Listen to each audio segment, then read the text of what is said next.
And this is part of the problem, is that we're rights drunk, but we're responsibility sober. We're so infatuated with with our rights. I can do this if I want. I can do that if I want. That we don't think about what we should or shouldn't do. And then we also think that we're so wise and that we're so smart and we're so advanced and have figured out so many things that now it goes even farther. We can go back and tell other people how they should and shouldn't live.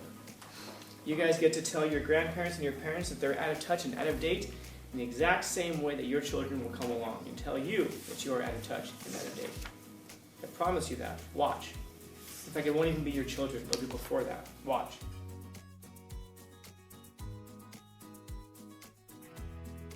It's actually a really good example. By calling it body shaming, then we're implying that the truth is bad. Is it true that a person is overweight? Yes. Yes. So why is it offensive to say it's overweight? It's the truth. So then what do we really want then? Yeah, exactly. There's only two choices, truth or lies. Those are the only two choices in life, really. And if we don't want truth, then that means that what we want to do is to live with lies. And so now we start saying, well, you can be healthy at any size. No, you really cannot. You cannot. And now the question becomes, should we tell people the truth and thereby maybe make a positive difference in their life? In other words, because if you really do believe that you can be healthy at 500 pounds, you're going to find out. Isn't that song, Under the Rainbow? Oh, I'm sure you've all heard it before, though. The big guy. Yeah, exactly. Oh, The big guy. Do you guys know the story? Yeah. He's playing the ukulele. Yeah. Yeah, it's a beautiful, beautiful rendition. You guys know the story about that? How he did that? He was, he's just a big dude. And he was known for this. And so he called up a recording studio at like 2 in the morning. He was going to leave a message, if I'm not mistaken. And just saying he wanted to come in and record this. And the dude who owned the studio just happened to be there. So he answered the phone. He's like, oh, you're there. Yeah. It was late at night. He's like, okay, I want to record this thing. The guy's, oh, come by right now if you want to.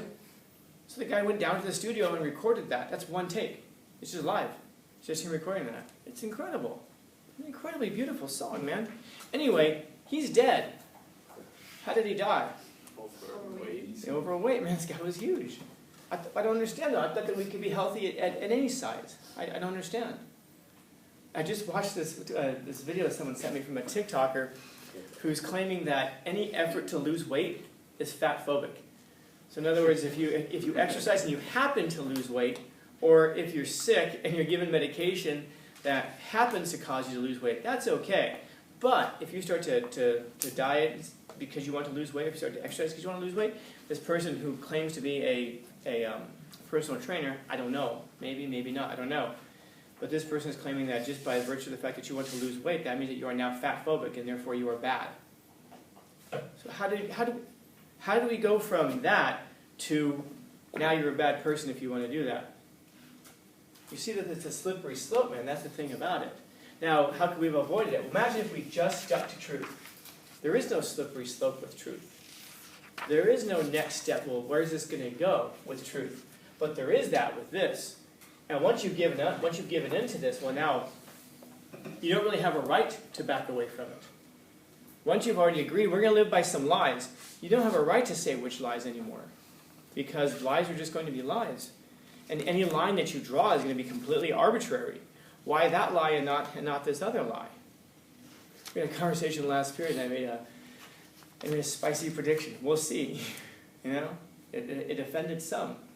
Basically, what I said was, somebody in class mentioned pedophiles, and I said, mark my words. When you guys are adults, you guys are going to have children, and your children are going to accept the concept of minor attracted people. Watch. I promise you this. And the class went, whoa. Why would you say that? On Friday, the United Nations, the United Nations that we're all supposed to look to for our leadership in the world, the United Nations released a report that said basically minors, they don't specify, but it looks like they're talking between like 9 and 12-year-olds should be allowed to give consent to have sex with adults. This is the United Nations releasing this report, saying it should be totally okay. And you guys will look at that and be like, oh my God, that's fucking disgusting. What the hell is wrong with people? Rightfully so. By the way, your grandparents will look at trans people and say the exact same thing, and you think they're out of touch. That's because things change from generation to generation. And I know that people will hear that and go, you're saying trans people are pedophiles. That's not what I said at all. But that will make it easier for you to deal with the obvious fact. It'd be a lot easier to lie about what I just said and to lie about me than it would be to deal with the absolute truth of it, which is, as soon as you allow one little thing, now you're on a slippery slope. Where do you draw that line? Because anywhere you draw the line is arbitrary. Anywhere you draw that line is completely manufactured and based on nothing. That's the thing. Truth is based on reality. Lies are based on nothing. So if you live by lies, you have no right to draw the line anywhere. Anywhere you draw the line is arbitrary. If you live by truth, then the line's pretty clear. We all know where it is. It's consistent. It's firm. It doesn't change. It's inconvenient sometimes because lies sometimes make life what we think. We think it gets us what we want out of life. Of course, it doesn't get us what we want, so it doesn't get us what we need. It just gets us what we think we want, what we think we need. And that's usually arbitrary itself anyway. Now, there's a difference between looking at a person who's overweight and walking around and calling them, hey fat, hey fatso, hey fatty, hey fatso. That's just mean. You shouldn't call people those things. Why? Because those are things that are intentionally designed to hurt feelings. You shouldn't do that probably. Do you have a right to do it? Yeah. Should you have a right to do it? Yeah. Should you do it? No. Just because you have the right to do something doesn't necessarily mean that you should. We can think of all kinds of things in life like that. Maybe, does it make the world a better place if you do that? No. Do you have a right to lie? Yeah. Should you have a right to lie? Yeah. Does it make the world a better place? No. It makes the world a far worse place. And this is part of the problem, is that we're rights drunk, but we're responsibility sober. We're so infatuated with with our rights. I can do this if I want. I can do that if I want. That we don't think about what we should or shouldn't do. And then we also think that we're so wise and that we're so smart and we're so advanced and have figured out so many things that now it goes even farther. We can go back and tell other people how they should and shouldn't live. You guys get to tell your grandparents and your parents that they're out of touch and out of date in the exact same way that your children will come along and tell you that you're out of touch and out of date. I promise you that. Watch. In fact, it won't even be your children. They'll be before that. Watch. And then right now you can be pissed at it, but just remember, go back to it. What were you told that day? Because as soon as you don't base things on truth, anything goes. Which lies should you tell? Doesn't matter. There are ones you want, I guess. As soon as you accept lies. And we can think of the prophets this way. A prophet is a person who gets their truth directly from the source. We can think of it in a religious way. A prophet is somebody who gets their message from God, and their job is to go and tell the people. There's an intermediary. Or we can think of it in a secular way. It's just that a person who has truth. And we don't really accept prophets. What we do is we slay them. Why? And there's a deep, deep psychological truth there. That's what I was asking you for a specific example. Because the way that we see the world, again, is not the way that it truly is. The way that we see the world is the way that we truly are. Since the day you were born, you've been existing in this world, and you've been constructing a psychology that helps you to manage the world. In other words, the way that you see the world, whether it's true or false, one thing is true. It does help you manage the world that you live in. If you're a person who's a pessimist, you might say, I'm just pessimistic because I've seen so much negativity. Or maybe you've seen so much negativity because you're a pessimist. You've seen the world the way that you truly are. Are you right or wrong? Who knows? But one thing is true. It does help you live in the world that you're living in. That much is for sure. Because if it didn't work, you wouldn't be doing it. Now again, you have that question. Do you want to do what works? Or do you want to do what's true? So for example, last period actually, somebody mentioned it, came up in a conversation. When someone asks you, does this dress make me look fat? Prom season's coming up, guys. What are you going to say? It's not the dress. Or, it's just like, well, I'll just tell you. So after class, someone stayed around and was talking to me. One of the students was talking to me. And had exception. And so I took an exception to this case and said, if your girlfriend asks you, would you love me if I was a worm? If you've had a significant other, you've been asked questions like this. Would you love me if I was a cloud? What's the right answer? It depends. What do you want to establish? Do you want to establish truth? Or do you want to establish that you're a person who's willing to lie, and the other person is someone who's willing to receive your loveliest lies if you will only profess your favorite vows? You could sit there and say, and so this person was asking me between class, says the person just wants you to say, yes, I would love you if you were a worm. Because what that person is really looking for is the fact that you would accept them however they were. It's a dangerous message. It's a dangerous message. Would you truly accept somebody no matter how they were? If so, raise your hand. How many of y'all love Hitler?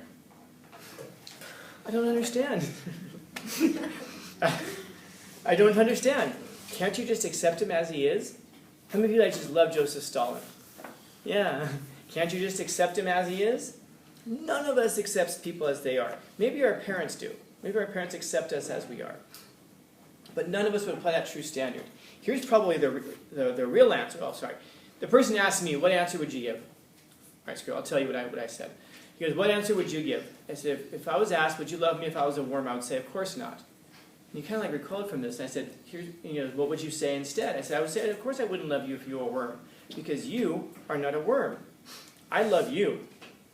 I love you exactly as you are, and that's why I love you, because you're not a worm. And I love you because you're not other people. I love you because you are specifically you. And I can't imagine loving anybody who's not you. So no, I wouldn't love you if you were a worm. Yeah. Did you say boo? Oh, bullshit. Some of you are sitting there going like, wow, what a perfect answer. Some of you are sitting there folded arms. Sounds like you've done this before. Uh-huh. Oh yeah, and it kills every single time. Why? Because it's true. Because it's true. And now you've established something with that person. I will always tell you the truth. I won't tell you what you want to hear. I'll tell you what's true. Because that's one of the few times in life that we can be certain that we're hearing what we need to hear, not just what we want to hear. And hopefully, we want to hear the thing that we need to hear, which is the truth. And so you've established that with this person. Instead of establishing, I'll lie to you to tell you whatever makes you happy. Because hopefully what makes us happy is not lies. Hopefully it is the truth. And so what I'm saying is that since we were born, we've all lived in this world. We've all constructed a personality that allows us to live in this world. For better or worse, we survive. Some people flourish, others not so much. So what that means is that any kind of a questioning of this personality, or better yet, any kind of a questioning of how we see this world is perceived at an unconscious level as an attack, as an existential attack on us ourselves. In other words, let's say I'm walking down, how about this? I'm wearing a suit of armor. Now, why am I wearing this armor and this shield? Because this is what keeps me safe in this world. Now, this is happening at an unconscious level. If I come along and I take your shield, and I say, you don't need this, that's a shield that you're carrying specifically because you think you need it. And maybe you do. And so I take away your shield, now you feel vulnerable. So of course you're angry, of course you're upset, of course you want to fight with me now. In fact, you're going to fight with me kind of like maybe like an angry 4-year-old fights, because you're afraid at the same time that you're fighting. Sorry, angry 4-year-old. I've seen people here fight like that. You know, why? Because the person who fights like this, they're afraid of getting hit at the same time that they're angry and are trying to fight. You can't do both. You can't do both. You've got to pick one or the other. And so if someone takes away your shield and you're fighting like this because you're scared at the same time that you're trying to get your shield back, well, why? Because you think you need it. Now imagine if I'm trying to tell you, dude, chill, I've got a better shield for you. I have a better shield for you. Sometimes it doesn't matter because you can't process the fact that it's a better shield. I don't want that shield. That's not the shield that has kept me alive so far. I want the one you just took from me. Give me back my shield. And once you have it, it's like, oh. And then you can even show them the shield and go, look, I've got this big giant shield that's lighter, it's stronger, it's more protective. Don't care. I want this one. Think of your ideas like that. Listen, I know you've got this one point of view, you've got this one perspective. I can replace it with a new perspective that's better. It's true. It's stronger. I don't care. I don't want to hear it. Why? Because it's not the one that's kept me alive so far. I don't know if I can trust what you're saying about that one keeping me alive. Because how do you find out if the shield works or not? You got to test it. And you don't just test it by banging it against a podium. You test it when the arrows and rocks are coming at you, and that's when you find out if your shield works or not. The same is true about your ideas. You only find out if they work or not when the arrows and stones are coming in at you. In other words, you find out at the very time that it's most dangerous for you to find out, when you're most vulnerable. How do you know if you're ready to trust a person? Well, you have to trust them. And that's the most dangerous thing in the world that you can do. Because then you find out when you're vulnerable. Because you won't know if you can trust them until you're at a moment when you're vulnerable and that person either comes through for you or doesn't. And you can't really trust them entirely if you're like, I don't know if I can trust this person, so I'm going to be prepared, but I'm also going to let them be there and see if I can if they'll step up. And then when they don't, be like, see, I knew you wouldn't, so now my shield's ready to go. You didn't trust them in the first place. Maybe that's why they weren't there, because you didn't put your trust in a person that they felt that they needed to be there for you. In other words, be careful about the shields that you replace. Be careful about the shields you attack. Be careful about the shields you try to tear away from other people. The process of getting a person to replace their shield is slow. It's arduous. And ultimately, it's up to them.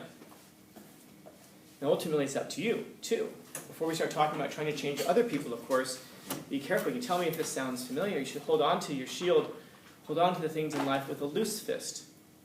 Not super tight that you're going to break it, or not super tight so that you can never replace it with anything else. But hold on to it because it's useful, it's beneficial, it's good to have, but also loosely enough that if a better marker comes along or a better shield comes along, you can replace it. And so when we're trying to change people's minds about ideas, and people just refuse to change their minds, it's not just because they're prideful. It's not just because, they have to always be right. Yeah, they have to always be right, and they always have to be prideful. Why? Because you're attacking them at a level in their minds that it's existential. It threatens their very existence. So be aware of that and approach people like that. Understand that you're asking a huge thing of a person when you're trying to get them to change, even if they want to change. And sometimes in life you want to change. It's just so goddamn hard in some cases because you've been practicing your personality for 18 years, for 28 years, for 48 years, for 68 years. Going back to what I was saying earlier, your grandparents and your parents hold certain views of the world. Be careful about going along and telling them you're out of date, you don't understand things anymore. You're challenging their whole existence. You're challenging the psychology that they constructed that has kept them alive and made sense of the world. Be understanding about that. They're going to have views that you don't have. They grew up in a different place from you. They grew up in a different time. They grew up around different people. Who's right and who's wrong? I don't know. I guess we will find out. Because whatever is not in accordance with the truth is going to fall away at some point. So, I guess we'll find out. Maybe not in the best circumstances, but we will find out. So, questions, comments, concerns, complaints, criticisms, critiques?